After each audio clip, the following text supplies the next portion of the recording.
Welcome back to Worldwide Crime Files, where love decays, resentment festers, and jealousy waits patiently for the final moment. Tonight's case is not about sudden violence. It is about years of humiliation, years of rejection, and a woman who believed everything had been taken from her.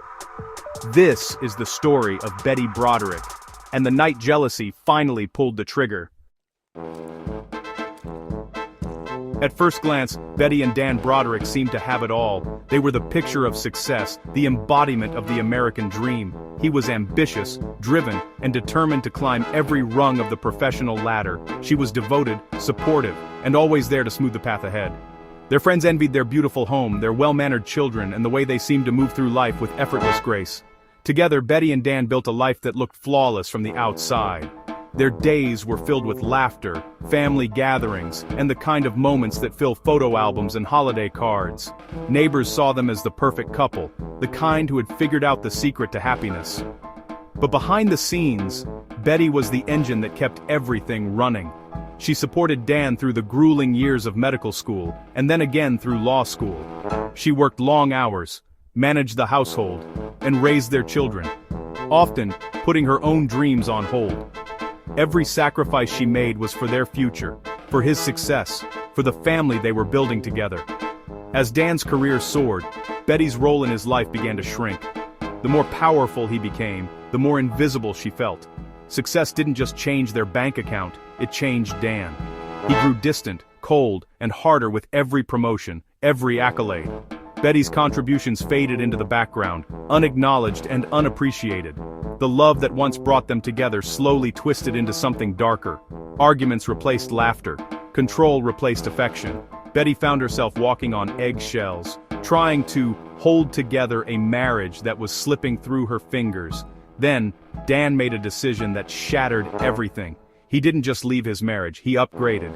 He walked away from the life they had built, leaving Betty alone in the ruins of their shared dreams. Dan hired a young, attractive legal assistant, Linda Kalkina.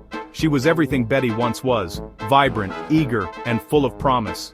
To Dan, she represented a fresh start, a new chapter. To Betty, she was a living reminder of everything she had lost. It wasn't long before Dan left Betty for Linda. The betrayal was swift and public, leaving Betty humiliated and heartbroken. The life she had sacrificed so much for was gone in an instant, replaced by loneliness and grief.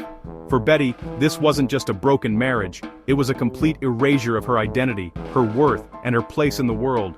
She had poured her heart into building Dan's success, only to be cast aside like an afterthought. The pain of being discarded, of watching someone else step into the life she had built, was almost unbearable. Betty was left to pick up the pieces, haunted by memories and overwhelmed by a sense of injustice.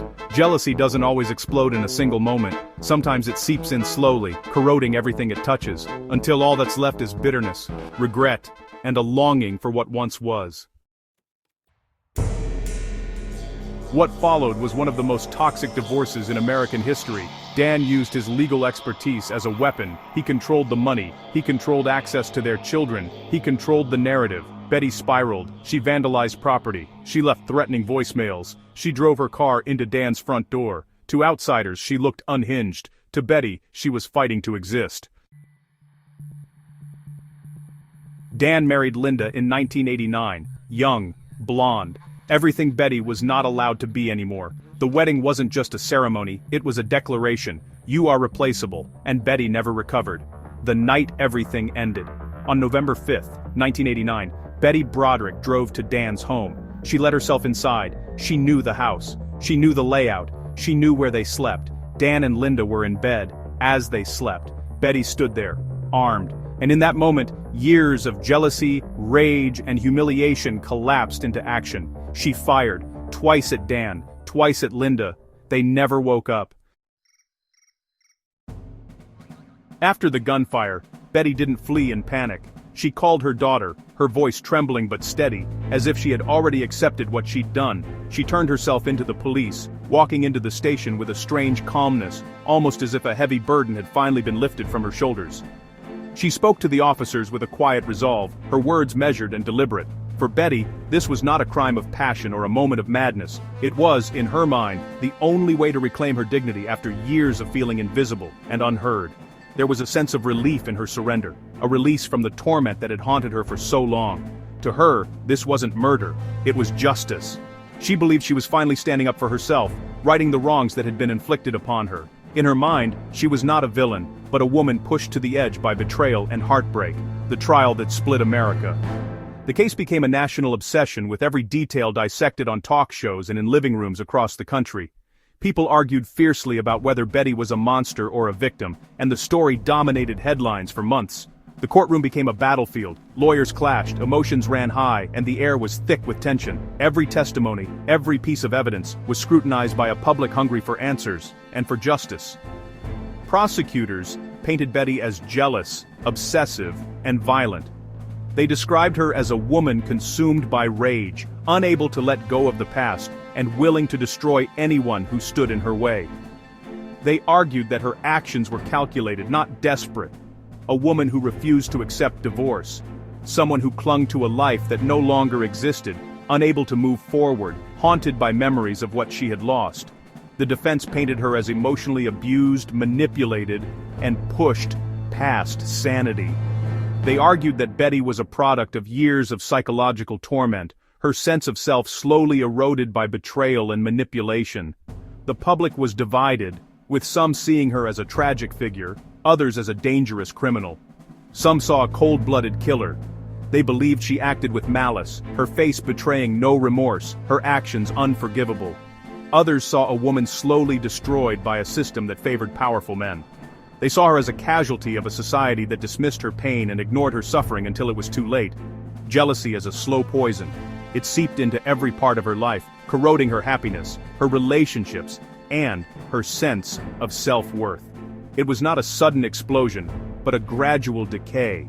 Psychologists testified that Betty wasn't driven by a single moment of rage. Instead, they described a woman whose emotional wounds had never healed, whose pain had accumulated over years of neglect and humiliation.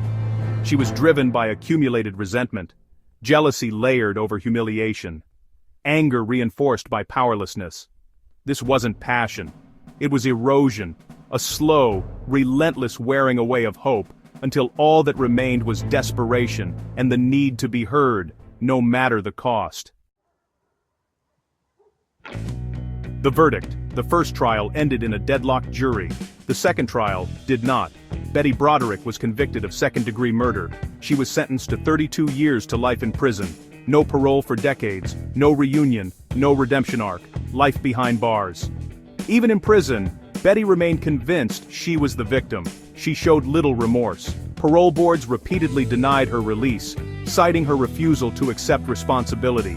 To this day, she maintains, "They drove me to it." Why does this case still divide us, decades after the verdict? Why do people still argue, still take sides, still see themselves or someone they know in the story of Betty Broderick? The answer is complicated, and it's uncomfortable. This case isn't just about crime.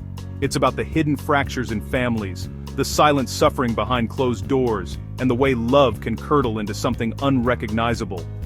The Betty Broderick case forces us to confront a question we'd rather avoid. How much pressure, humiliation, and heartbreak can a person endure before jealousy, pain, and anger become something dangerous? How do ordinary people, living ordinary lives, find themselves at the center of extraordinary tragedy? Betty's story is a warning about the limits of human endurance and the consequences when those limits are ignored. This wasn't a crime committed by a stranger in the night. It wasn't a random act of violence. It was the result of years of resentment, betrayal, and emotional neglect, festering in the very place that was supposed to be safe, a family home. This was domestic resentment allowed to rot unchecked, a slow decay that turned love into bitterness and hope into despair. The Broderick family's story is a reminder that tragedy doesn't always arrive suddenly. It can creep in, quietly, over years. Betty Broderick didn't simply wake up one morning and decide to kill. Her actions were the end result of a long, painful unraveling, a process that left her feeling invisible, discarded, and powerless. She was a woman who had given everything to her family, only to find herself alone, her identity erased. She deteriorated, day by day. She was ignored by those she loved most, replaced in her own life, and silenced when she tried to speak her pain. The world moved on, but Betty was left behind, her anger growing in the shadows. And when jealousy and rage finally found their voice, it was not through words, but through a gun. The violence was shocking, but the warning signs had been there all along, ignored, dismissed, or misunderstood. This has been Worldwide Crime Files, where we look beyond the headlines to understand the human stories behind the crimes. We hope this case makes you think about the hidden struggles in your own community, and the importance of listening before it's too late. If you want more cases where love turns deadly, where obsession and heartbreak write the final chapter, subscribe, turn on notifications, and stay with us. We'll keep bringing you the stories that challenge what you think you know about crime, justice, and the human heart. Because the next file proves one chilling truth. Sometimes the most dangerous weapon isn't a gun or a knife, it's the feeling of being completely erased, and what a person might do to be seen again.